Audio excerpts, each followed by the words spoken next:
Morena news और मैं हूं आपके साथ मोनिका। तो चलिए देखते हैं जिले भर की आज की खबरें। 1.5 किलोमीटर सड़क पर जगह जगह गड्ढों में पानी भरा। धान और पौधे रोककर आज विरोध प्रदर्शन करेंगे स्थानीय निवासी। माधोपुरा की पुलिया से अंबा बाईपास तक 1.5 किलोमीटर सड़क मार्ग पर जगह जगह गड्ढे हो गए हैं, जिनमें इन दिनों बारिश का पानी भर गया है। ऐसे में गड्ढों का अंदाज नहीं लग पाने से यहां रोजाना बाइक सवार गिरकर चोटिल हो रही हैं। स्थानीय निवासियों द्वारा कई बार लिखित शिकायत करने के बाद भी नगर निगम के अधिकारी इस रोड को बनाने में रुचि नहीं ले रहे, जिसके चलते स्थानीय निवासियों ने फैसला लिया है कि वे 21 अगस्त को जहां जहां सड़क पर हुए गड्ढों में पानी भरा है वहां धान और पौधे रोककर अपना विरोध प्रकट करेंगे। सड़क पर हुए गड्ढों में पौधे रोपने के पीछे स्थानीय लोगों का तर्क है कि जब गड्ढों में पौधे रोप दिए जाएंगे तो राहगीर और वाहन सवार हादसे का शिकार होने से बच जाएंगे, क्योंकि पौधा देखकर वो गड्ढे के पास से न गुजरते हुए दूर से निकल जाएंगे। पूर्व पार्षद दिलीप राठौर ने बताया कि माधोपुरा की पुलिया से अंबा बाईपास तक सीवेज लाइन डालने का कार्य पूरा हो चुका है। इसके बाद नगर निगम को 1.5 किलोमीटर लंबा मार्ग बनाना है। मुरैना की कुटी लाल मिर्च फ्रांस के बाद अब इटली भी जाएगी। जिले में कृषक उत्पादक संगठन तैयार करने की प्रशासन और नाबार्ड की संयुक्त पहल तेज। मुरैना की कुटी लाल मिर्च का पाउडर फ्रांस के बाद अब इटली भी जाएगा। इसके लिए पहले दौर में 1 लाख रुपए का ऑर्डर प्रेरणा स्व सहायता समूह को मिला है। इटली से पहले फ्रांस ने भी 1.5 लाख रुपए का तीखा लाल मिर्च पाउडर मुरैना से मंगाया है। ये निर्यात और बढ़े, इसके लिए प्रशासन और नाबार्ड ने मिलकर जिले में आलू, बाजरा, शहद और तिल के व्यापार के लिए कृषक उत्पादक संगठन FPO तैयार करने का काम शुरू कर दिया है। गुरुवार को कलेक्टर प्रियंका दास और नाबार्ड के जिला प्रबंधक अमित चौहान ने कृषक उत्पादक संगठनों के गठन को लेकर अंतिम रूप दिया। कृषक उत्पादक संगठन तैयार करने के काम में कृषि और किसान कल्याण विभाग के अधिकारियों कर्मचारियों की मदद ली जा रही है। 30 किसानों के समूहों को आलू, बाजरा, शहद और तिल सहित उद्यानिकी फसलों के बम्पर उत्पादन से लेकर उनकी ब्रॉडिंग और मार्केटिंग करने के टिप्स सिखाए जाएंगे। इसके लिए 17 सितंबर को मुरैना में नाबार्ड ने ट्रेनिंग रखी है। FPO के गठन में 2 से 3 पदाधिकारियों के स्नातक होने की अनिवार्यता रहेगी, ताकि वे अपने उत्पाद को बेचने के संबंध में ठीक से काम कर सकें। किस क्षेत्र में किस उत्पाद पर बढ़ाया जाएगा व्यापार? पोरसा क्षेत्र के किसान आलू की खेती को बड़े क्षेत्रफल में करते हैं। आलू उत्पादक किसानों को उनकी फसल के वाजिब दाम मिले, इसके लिए प्रशासन किसानों के कृषक उत्पादक संगठन तैयार करा रहा है। बाजरा का उत्पादन भी मुरैना जिले के किसान बड़ी तादाद में कर रहे हैं। बाजरा के लिए भी कृषक उत्पादक संगठन तैयार कराया जा रहा है। जिले में सरसों की बम्पर पैदावार के कारण शहद उत्पादक संगठन काम कर रहे हैं। शहद का उत्पादन अभी भी कृषि विज्ञान केंद्र के अलावा महात्मा गांधी सेवा आश्रम और मुरैना में 1-2 स्थान पर ही किया जा रहा है। प्रशासन का प्रयास है कि शहद के उत्पादन के लिए भी FPO की संख्या बढ़ाई जाए। सरसों के तेल का उत्पादन केंद्र होने के कारण मुरैना जिले के किसानों को सरसों के रेट बेहतर मिले, इसलिए सरसों की पैदावार करने वाले किसानों का संगठन भी तैयार किया जाएगा।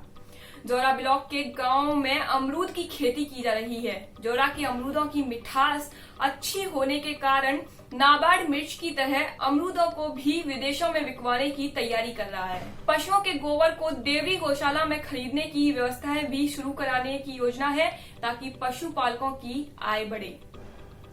यूनिट लगाने के लिए नाबार्ड देगा 25 लाख रुपए का ऋण। आलू, शहद, बाजरा, मिर्च, सरसों, तिल और अमरूद के उत्पादन की यूनिट स्थापित करने के लिए कृषक उत्पादक संगठनों को नाबार्ड 25-25 लाख रुपए तक के लोन दिलवाएगा। इसके लिए हर साल 5-5 लाख रुपए का वित्तीय प्रबंधन नाबार्ड का रहेगा। नाबार्ड के जिला प्रबंधक अमित चौहान का कहना है कि जो युवा किसान FPO पर काम करने के इच्छुक हैं, उन्हें आगे बढ़ाया जाएगा। वनखंडी तिराहे पर स्थापित कराई जाए दलखू बाबा की प्रतिमा। 6 माह पूर्व हुई नगर निगम की बैठक में पार्षदों की उपस्थिति में शहर के प्रमुख चौराहों पर महापुरुषों की प्रतिमा लगाए जाने का निर्णय लिया गया था, लेकिन इसके बावजूद भी किसी भी चौराहे पर महापुरुषों की प्रतिमा स्थापित नहीं कराई गई है।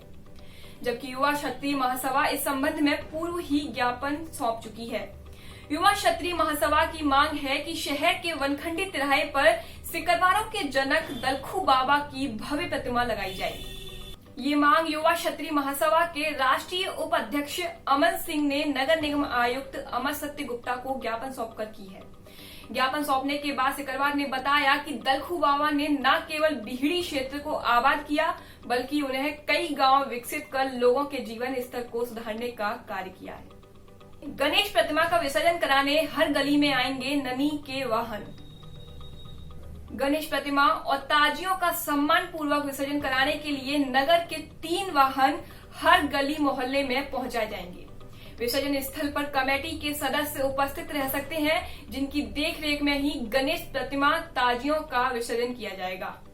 इसके लिए कमेटी के सदस्यों की सूची संबंधित एसडीएम को पहले से ही उपलब्ध करानी होगी, ताकि कमेटी के लोगों को विसर्जन स्थल पर प्रवेश दिया जा सके। ये निर्देश कलेक्टर प्रियंका दास ने अधिकारियों को दिए हैं। कलेक्टर ने बताया है कि 22 से 29 अगस्त तक गणेश उत्सव मनाया जाएगा। इसके बाद 30 अगस्त को मोहर्रम का त्योहार मनाया जाना है, लेकिन कोरोना संक्रमण को ध्यान में रखते हुए हिंदू और मुस्लिम समाज के लोग इन त्योहारों को सादगी और आस्था के साथ घरों में ही रहकर मनाएं। इन त्योहारों पर किसी भी प्रकार की झांकी और ताजियों के जुलूस आदि निकालने पर प्रतिबंध रहेगा। गणेश उत्सव और मोहर्रम के दौरान प्रतिमा और ताजियों का स्वरूप छोटा रखा जाएगा। फोन पर महिला बोली, जीजी तुम आ जाओ, यहाँ दिक्कत है। आधे घंटे बाद हुई मौत। गुरुवार की सुबह 10:30 बजे मूंगावली में रहने वाली लवकुश पत्नी आरती किरार के पास उसकी 19 साल की छोटी बहन पूजा का मोबाइल फोन पर कॉल आया। पूजा ने घबराहट के बीच अपनी बड़ी बहन से कहा कि जीजी तुम चैना आ जाओ, यहाँ मुझे दिक्कत है। पूजा इतना बोल पाई कि उसके बाद कॉल कट गया। 30 मिनट बाद पूजा की बहन समेत परिवार के लोगों को सूचना मिली कि पूजा अपनी ससुराल चैना में फांसी पर लटकी है। 1.5 महीने पहले परिणय सूत्र में बंधी पूजा किरार गुरुवार की सुबह 11 बजे ससुराल में फांसी के फंदे पर लटकी मिली है। मायके के पक्ष के लोगों का आरोप है कि उनकी बेटी को ससुराल पक्ष के लोगों ने मारकर फंदे पर लटका दिया है। बागचनी पुलिस मामले की जांच कर रही है। अटल प्रोग्रेस वे का नाम पंडित बिस्मिल प्रोग्रेस वे रखा जाए।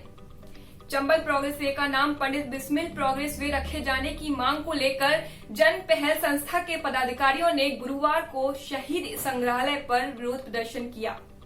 विरोध प्रदर्शन के दौरान जन पहल के पदाधिकारियों ने कहा कि कोटा से भिंड को एक नए हाईवे के माध्यम से जोड़ा जा रहा है। ये हाईवे शुरुआत में चंबल एक्सप्रेस के नाम से प्रस्तावित था, लेकिन सरकार ने इसका नाम बदलकर चंबल प्रोग्रेस वे रख दिया।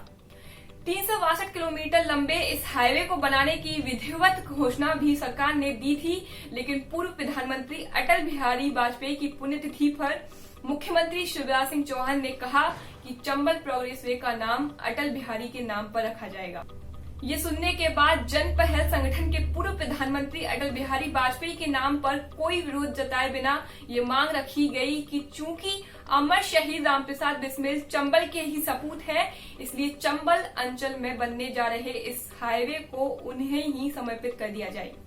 इस मांग को पूरा कराने के लिए जन पहल प्रधानमंत्री और मुख्यमंत्री के नाम खून से पत्र लिखेगी और जरूरत पड़ी तो उपचुनाव का बहिष्कार किया जाएगा। सफाई में 16 पायदान बढ़ा शहर, क्योंकि व्यवस्थाओं में सुधार के साथ लोगों का फीडबैक भी पॉजिटिव। स्वच्छता सर्वेक्षण 2020 में मुरैना शहर 174वीं रैंक पर आया है। अंडर 16 में आने का दावा कर रहे नगर निगम अफसर भी ये मान रहे हैं कि हमारी खामियों के कारण मुरैना अच्छी रैंक हासिल नहीं कर सका। हालांकि रैंक में पहले से सुधार हुआ है। 2019 में मुरैना 190वें नंबर पर रहा था। अब अफसरों का कहना है कि आगामी सर्वेक्षण के लिए अभी से संसाधन बढ़ाए जाएंगे, ताकि अगली साल मुरैना शहर पहले 100 शहरों में आ सके। केंद्र सरकार ने स्वच्छता सर्वेक्षण 2020 की रैंकिंग गुरुवार को जारी कर दी। 1 लाख से 10 लाख की आबादी वाले 382 शहरों में मुरैना नगर निगम ने 190वीं रैंक हासिल की है। 6000 अंकों वाले इस सर्वे में मुरैना को 2682 अंक मिले हैं। पिछले साल की तुलना रैंकिंग में काफी सुधार हुआ है, लेकिन इस बार मुरैना शहर भिंड से भी पिछड़ गया है। भिंड शहर की रैंक 130वीं रही है। रैंकिंग में साल 2019 के मुकाबले 16 पायदान आगे आने के बाद भी नगर निगम अफसरों से अपनी कमजोरी और खामियों पर चिंतन शुरू कर दिया है। अफसरों का कहना है कि हमारी ताकत लोगों का फीडबैक रहा। दिल्ली से आई टीम को शहर के लोगों ने सफाई कार्य को लेकर पॉजिटिव रिस्पांस दिया। कचरा संग्रहण के लिए हमारे ट्रेंचिंग ग्राउंड को भी सराहाया गया। अब जानते हैं कि किन कारणों से सर्वेक्षण में कम रह गए अंक। पहला, शहर के 47 वार्डों में डोर टू डोर कचरा कलेक्शन के लिए कचरा गाड़ियों की संख्या कम थी, इसलिए कई इलाकों में कचरा समय पर नहीं उठा। शहर के गली मोहल्लों के चौराहों पर गोबर के ढेर लगे मिले, इससे नंबर कट गए। MS रोड समेत अन्य मार्गों के डिवाइडरों पर प्लांटेशन और लाइटिंग नहीं पाई गई। प्रमुख चौराहों पर रोटरी टूटी मिली या जो स्थापित है उनकी सफाई नहीं पाई गई। मुख्य बाजार में लोगों के प्रसाधन के लिए व्यवस्था नहीं मिली और सीवरेज के कारण शहर के सड़कों के खुदे होने तथा नालियों के चौक होने को भी टीम ने गंभीरता से लिया। निगमायुक्त बोले, संसाधन जुटा रहे, अगले सर्वेक्षण में होगा सुधार। नगर निगम आयुक्त अमर सत्य गुप्ता का कहना है कि डोर टू डोर कचरा कलेक्शन के लिए 24 नई गाड़ियां खरीदने की मंजूरी मिल चुकी है। कचरा उठाव के लिए 2 JCB मशीन, 2 डंपर और 2 डोजर खरीदने के लिए नगर निगम टेंडर जारी कर चुका है। ये संसाधन आने के बाद कचरे के उठाव में परिवर्तन देखने को मिलेगा। चौराहों से गोबर उठाव के लिए लोगों से शुल्क लिया जाएगा। प्रत्येक घर से कचरा कलेक्शन के लिए एवज में 30 रुपए महीने का शुल्क अनिवार्य लिया जाएगा। चलिए अब बात करते हैं जिले भर में कोरोना के आंकड़ों की। जिले के 388 लोगों के सैंपल की जांच में गुरुवार को 9 लोग संक्रमित पाए गए हैं। पॉजिटिव मिले मरीजों को सरकारी अस्पताल में भर्ती किया गया है। गुरुवार को 3 मरीजों का डिस्चार्ज भी किया गया। आज के लिए बस इतना ही। नमस्कार।